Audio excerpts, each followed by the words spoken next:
model small groups of people who decided that this is enough, we're going to do something, and so forth. So the community, to repeat what I said before, is a very much a mixed bag.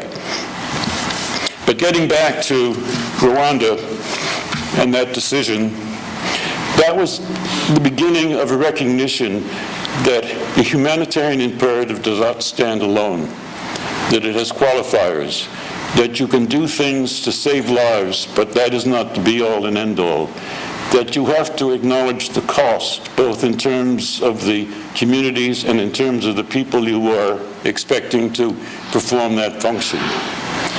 I could go on and on about that because it leads to situations where people end up with post-traumatic stress or organizations begin to try to be all things to all for everyone, and it doesn't work. But enough. Let's get down to more specific comments on the structure of the system.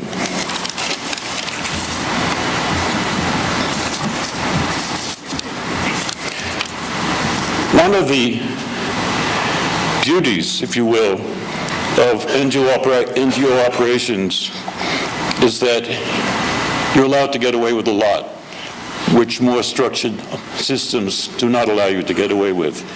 And to the extent that you've established credibility with donors, that goes a long way. And I'll use some specific illustrations of this in a positive sense, and then we'll see where that leads. Again, and using Bosnia as an example, and I keep going back to Bosnia because it was a very formative period for the behavior of the NGO world, both in terms of its strategies, its use of technology, its relation with the military, and its relation with the UN system. My organization initially, as I mentioned earlier, when the war broke out, and being very parochial about it, we were the only American NGO in the ground. And as such, we had insights and information that, not information in the sense of security information, just awareness of what was happening and what the needs were. So donors were very liberal in the way they allowed us to use their support. For example, a donor would give us a grant, say, $1 million, but it was much more than that, but just as a number, and said, okay, use it to the best of your knowledge in ways which you consider appropriate. As a result of that, what we found during the war was that if we relied, for example, on convoy routes, bringing up material from the Adriatic side through Split, we were always going to run out of material. But quite accidentally, in Mostar, we found a factory where there were enough people running around available who knew how to run the factory. And the factory was one that was capable of making stoves, capable of making sleeping pads, et cetera, et cetera. So instead of bringing up stoves, we had to make them there. We were able to fund that because we could buy the material in other parts of Europe and get it to them, and they would do the work, and we'd make a deal whereby for every 10 stoves you make, you can keep 2 and sell them, and the rest we'll distribute in the camps. We were able to do that sort of thing all throughout Bosnia, all during the war, because there were areas where the conflict had abated, or at least temporarily, and we found to our astonishment that there were a lot of, in the American phrasing, cottage industries just waiting to be supported, which could maintain the communities and enable people to stay where they were instead of moving into shelters or whatever. So that became a whole modality for our operational mantra in Bosnia. The other side of it is that using Mostar as an example, which was an interethnic city, we found that if we managed to find ways to avoid making decisions as the utilization of resources, our standing in the community and our ability to function effectively was enormously enhanced. So, having resources, what we did was we set up a community council. The army commander, the police chief, the mayor, the head of the local unions and so forth, because at that point, these people were still speaking with each other. They were presented the proposals to buy 10 cows for this family unit or commune in some area, they were the ones who made the decision, and we supported the decision if they all made it consensually. That way, we were part of the community without being the deciding element in the community. That was a variation in any relief work we had done anywhere in the world, but it was something which was only possible under those circumstances.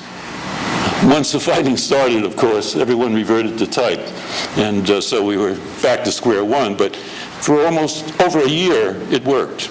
And I thought it was very effective, and it certainly held the community together as much longer than I think it otherwise would have been the case.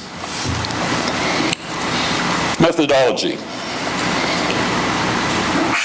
I said that this was possible because the donors enabled us to have resources. And one of the things I'd learned earlier on, which I probably should have mentioned previously, is that even though NGOs don't have very much by way of resources by comparison with other bodies, but from the eyes of the beneficiaries, they have a few things that make them enormously influential. One, any resource is power. We never fully appreciated that at first, and so we were rather careless in the way we distributed resources until we began to recognize that if you distribute resources to one group as opposed to another, you've changed the power base within the community. We learned those lessons over time. The other thing is that from whatever situation we were in, the odds are that we could always get out. They couldn't. The mere fact that they knew it and we never thought about it gave us status which we never suspected we had. The third thing that was a harder lesson to learn was that they saw us, in addition to the ability to get out, not as we saw ourselves. We saw ourselves as the bringers of neutrality, impartiality, et cetera, as basically the good guys. They saw us as whatever was convenient for them to see us as at the time, which wasn't cynical or self-aggrandizing or anything like that. It was just the reality.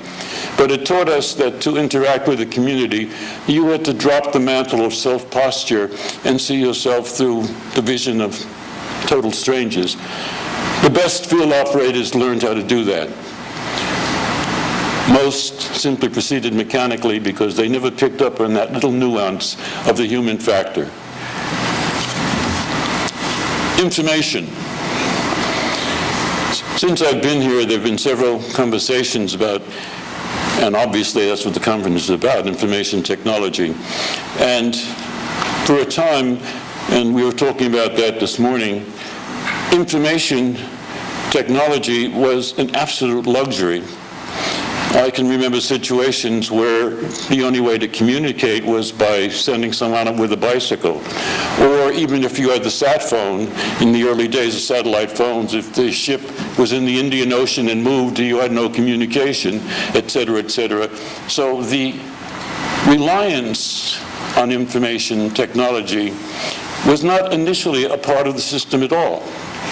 You operated conversely on the assumption that you were going to be very limited, and therefore you model all of your behavior and options and training, to the extent that we did training, on that assumption that you were going to be operating in an intellectual and information vacuum. How do you reconcile that operational posture with now the availability of information far more readily than ever before? I put it to you that way deliberately because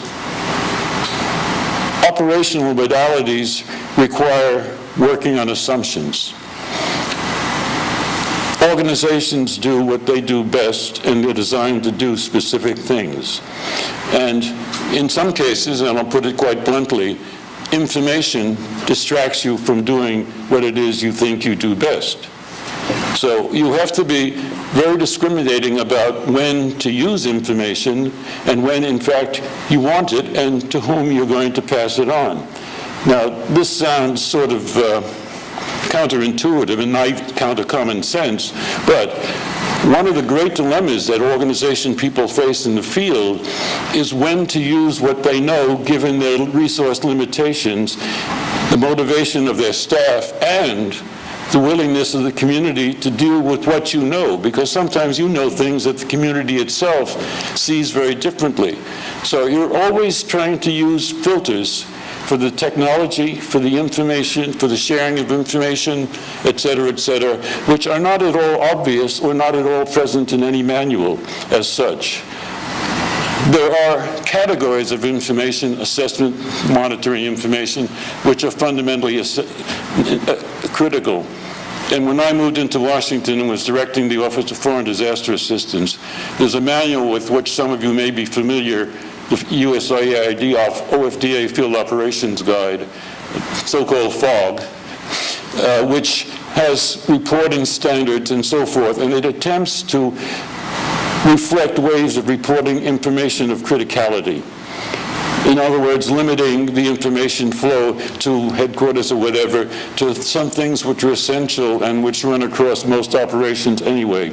So in short, you need the information, but you also need to be critically aware of what parts of the information are actionable. And that, again, is very much a function of experience, a function of a clear sense of what your strategy in the region is, a function of what the political currents will allow you to use. Because, for example, how many of you have seen those